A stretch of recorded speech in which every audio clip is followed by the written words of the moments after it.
Hello everybody, welcome. My name is Chef Rob. Today we're going to make a blueberry cobbler bread. Perfect time for summer.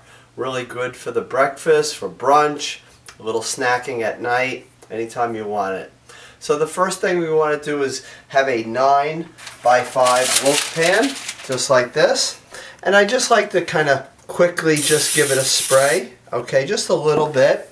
And then take a piece of parchment paper. I like this little trick where you just kind of put this in here, give it a quick little spray as well, and then just trim it so you don't hit the top, the coils in your oven. But when you are done with the bread, it is easy to lift right out. Okay. Now the reason that I spray both of them is because on the parchment paper the bread will come right out, and then if anything does spill into the bottom, it's going to kind of lift right out. Nothing will be burnt down there. Okay, so just kind of have it just like this. Going to leave this to the side. I have my oven preheating to 350 right now, so I'm going to start adding in the dry ingredients. We're going to take 2 full cups of the all-purpose flour. Just kind of spoon it in here, level it off, just like that. So you want 2 cups. And we're just going to level that off again. And then we're going to have some brown sugar, 1 cup of the light brown sugar. With brown sugar, kind of overfill it because brown sugar you want to pack in there. Okay, and don't skimp on the sugar. Make sure you put the right amount in there. Okay, so I'm going to leave that. And 1.5 teaspoons of baking powder. Baking powder is going to make this bread rise nicely. So 1 teaspoon and our half. Let's put that right in there.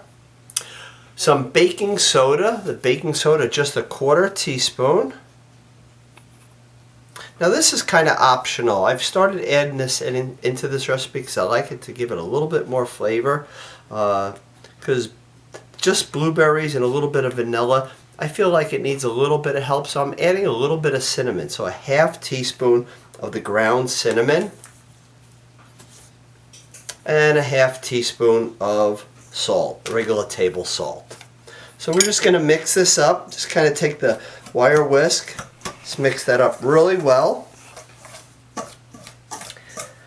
And then you're going to want to have 2.5 cups of blueberries. They could be frozen, they could be fresh. Whatever ones are the tastiest ones at the time.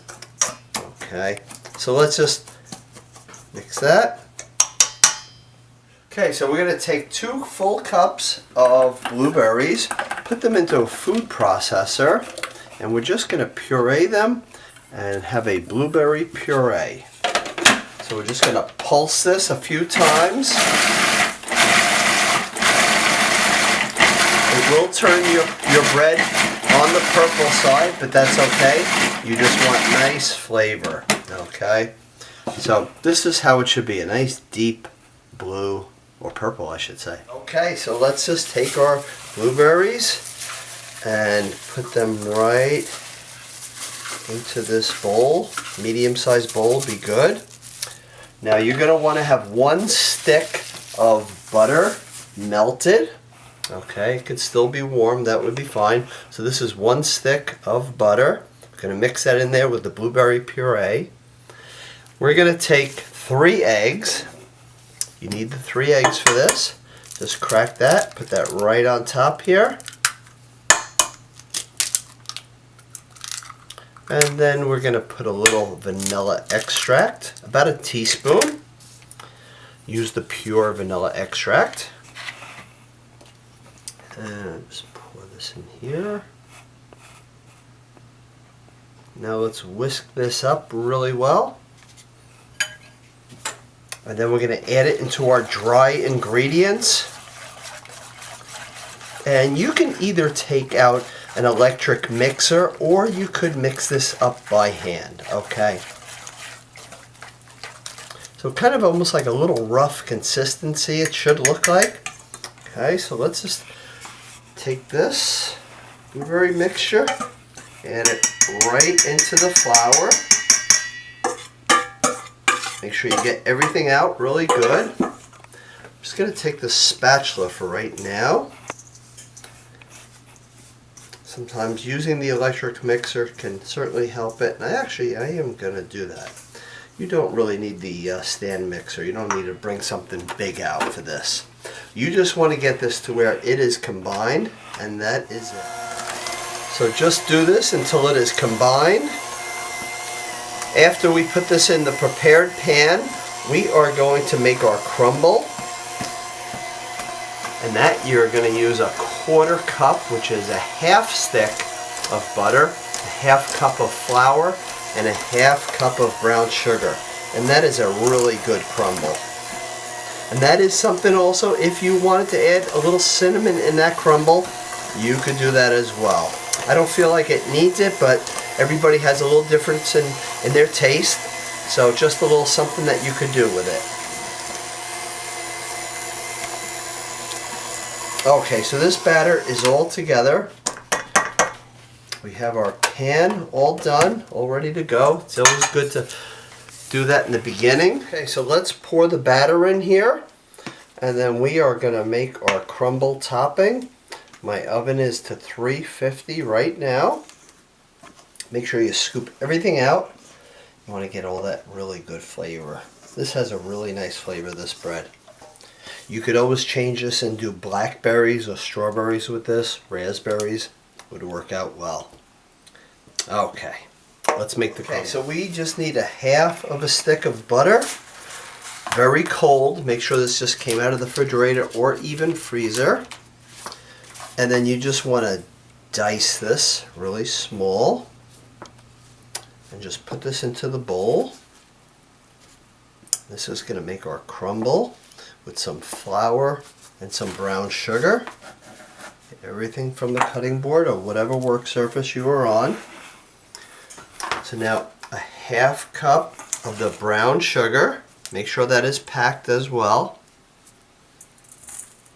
And then we want a half cup of the all-purpose flour. And now we're just going to kind of go in there and just kind of crumble this up. Okay, you could take your hands just like this. Okay, and just kind of make the crumb topping. You can use a pastry cutter or a fork, whatever you prefer. And then we're just going to kind of scatter this all over the top of the blueberry cobbler bread. Okay, so let me just show everybody these crumbs. Okay, they should look like this, where it can just fall apart and they look like nice big bakery crumbs. Okay, try not to have it where it's mixed and it's too much like that, because it can kind of have a wet texture to it. You want it to be a little loose but nice crumbs on top. So what I'm going to do is kind of take this and just kind of break it right on top here. And if you have some reserved blueberries, if you had a few extra or some in the fridge, you can even sprinkle a few on top as well too. Just makes it look a little prettier. So if you were to put them on there, I would say about a 1/4 cup at the most. So we're going to go put this into the oven, and you will see a delicious blueberry cobbler bread. Our blueberry cobbler bread is finished. It took an hour and about 15 minutes. If you use the frozen blueberries, it will take a little bit longer. If you use the fresh, it could take a little bit less. So just give yourself that time. Check it with a toothpick. Toothpick should come out clean. I hope you will make this. And everybody, thank you for always watching. Bye-bye.